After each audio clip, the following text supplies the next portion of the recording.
We're ready now for the second speaker of the night. Éadaoin Regan is a PhD student in UCC. She studies literature. She's here to talk about the works of George Egerton and how it is to mad nannies. There you go.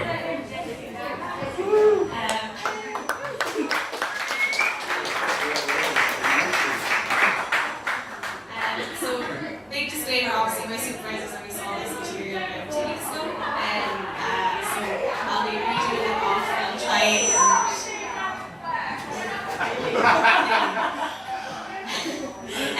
so I'll try not to read off too much. So just for anyone that wasn't at the talk I did in April, I am discussing the same writer.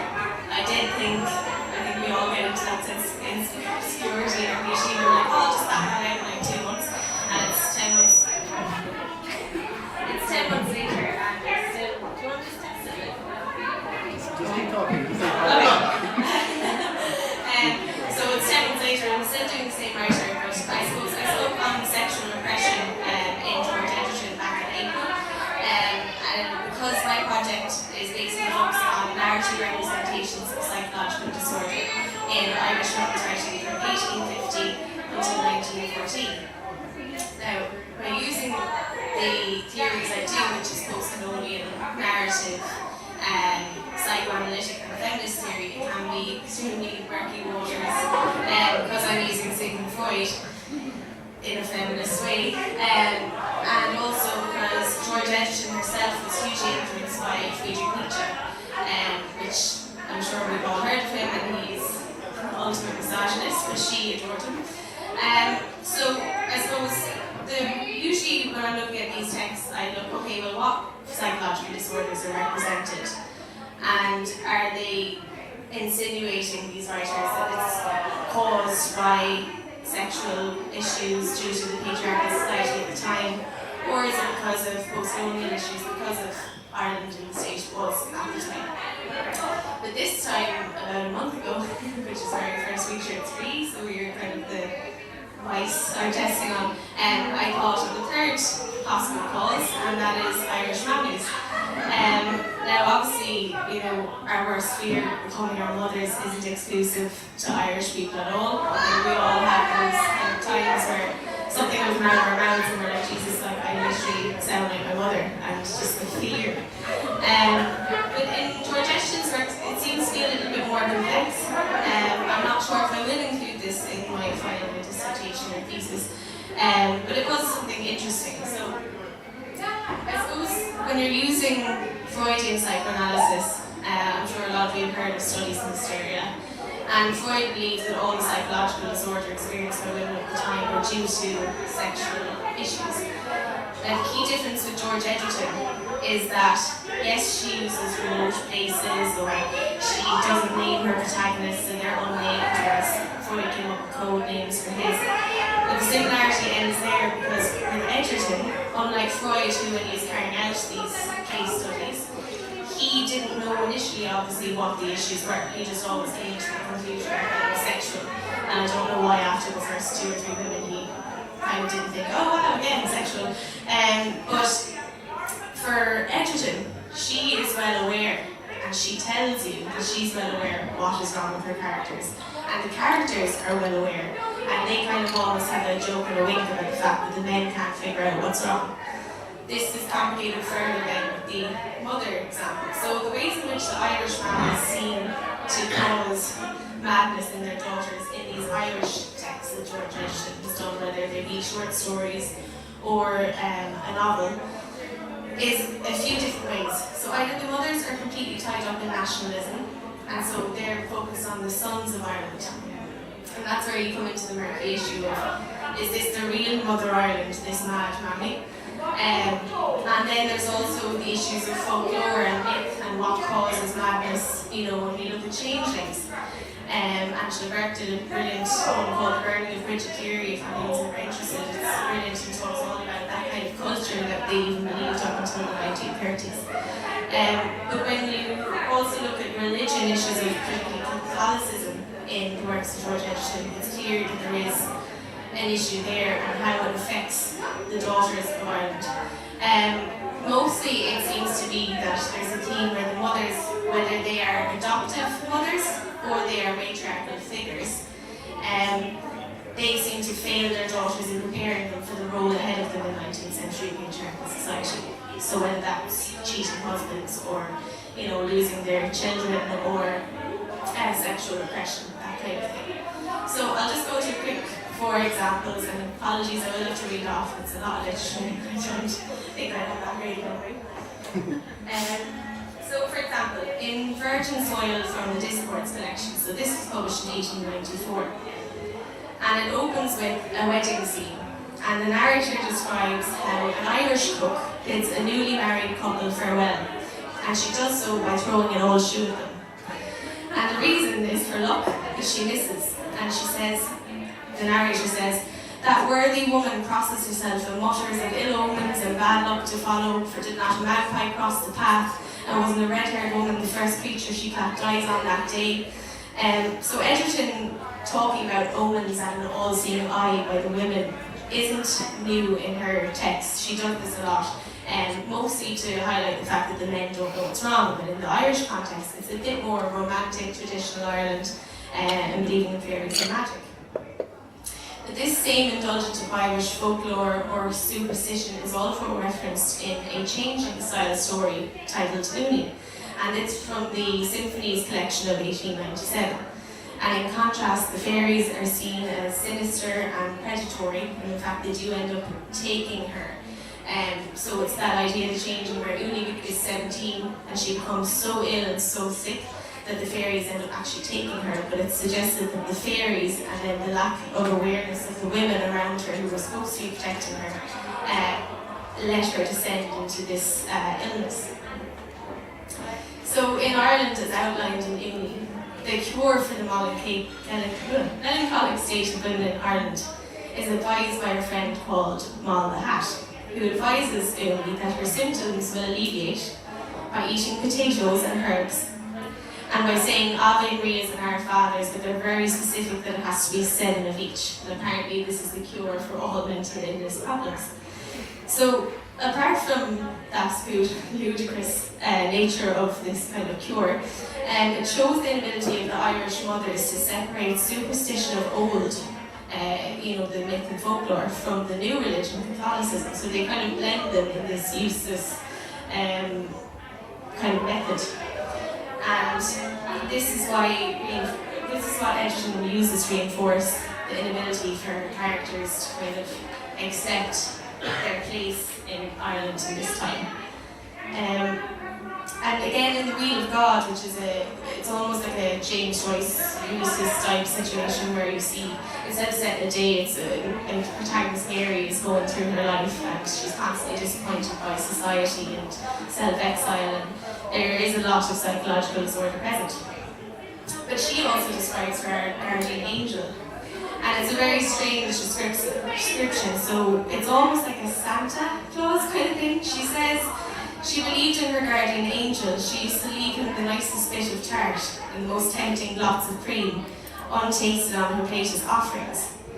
But the way she was taught about these things, she says she always made room for him in bed on frosty nights, which is a very weird thing to do.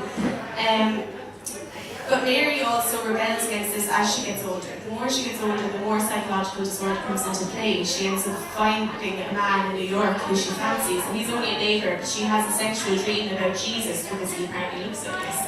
And she wakes up really ill, she can't sleep, everyone's talking about how she's gaunt and grey, she's supposed to see a doctor about her nerves, and it's clearly because this sexual awakening is happening, because her mother is absent. She's been failed to be prepared, and this is why psychological disorders happen.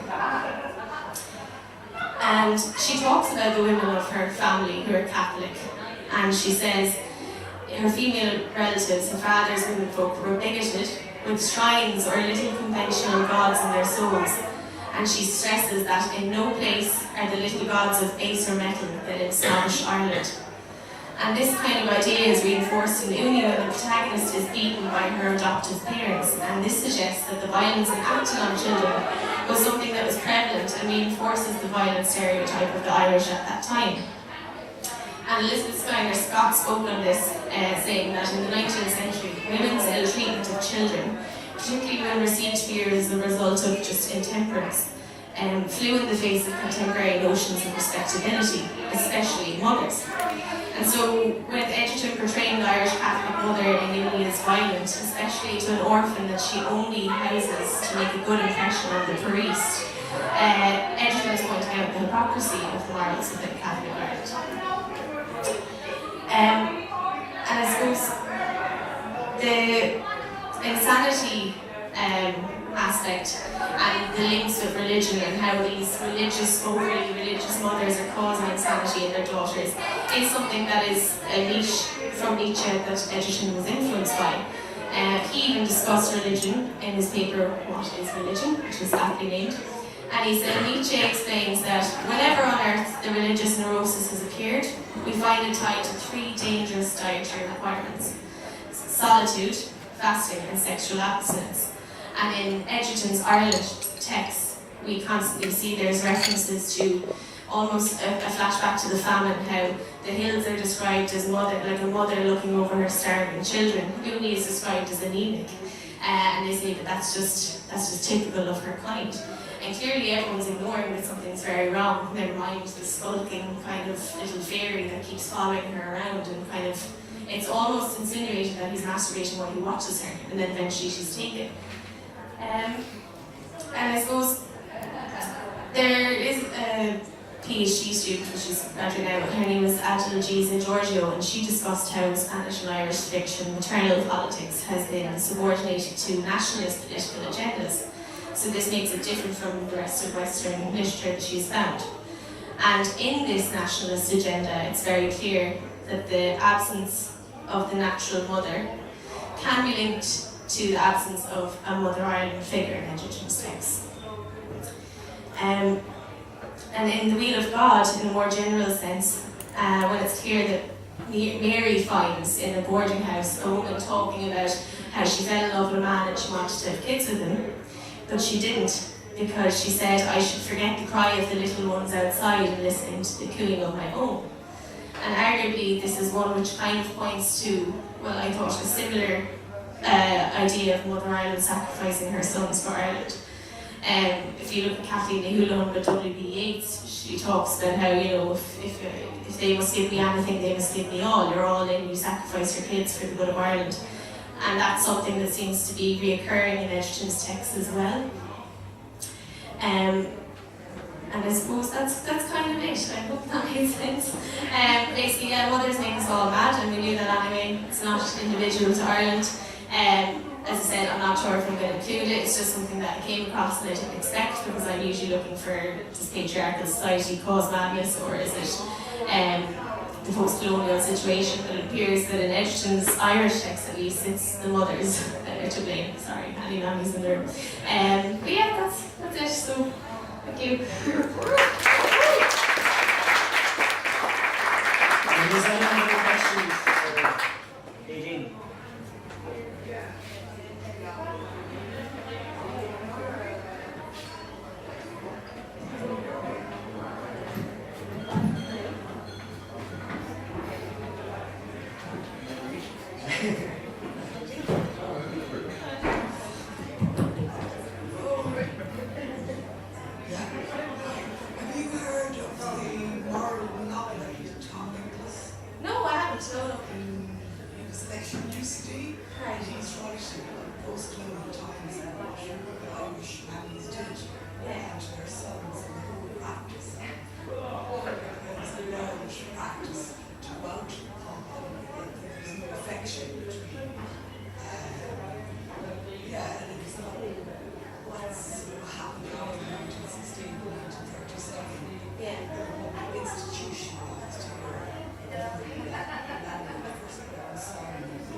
It's a little past my time, but I suppose it didn't appear out of overnight, that kind of thing. So yeah, it definitely is something to look into. What's really interesting is how constructed it was.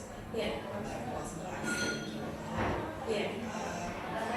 And so you were saying you're looking at post-colonial legacy?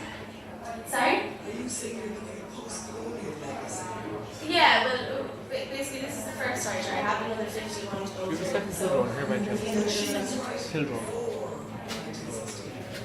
yes, she was. Yeah. But I suppose because you're still, post-colonial still technically counts after you've been colonised. So even if you're still British, it's still there, it's still post-colonial DMing. So yeah, so it's effective after, let's say, the 11th century, how it affected society. Thank you.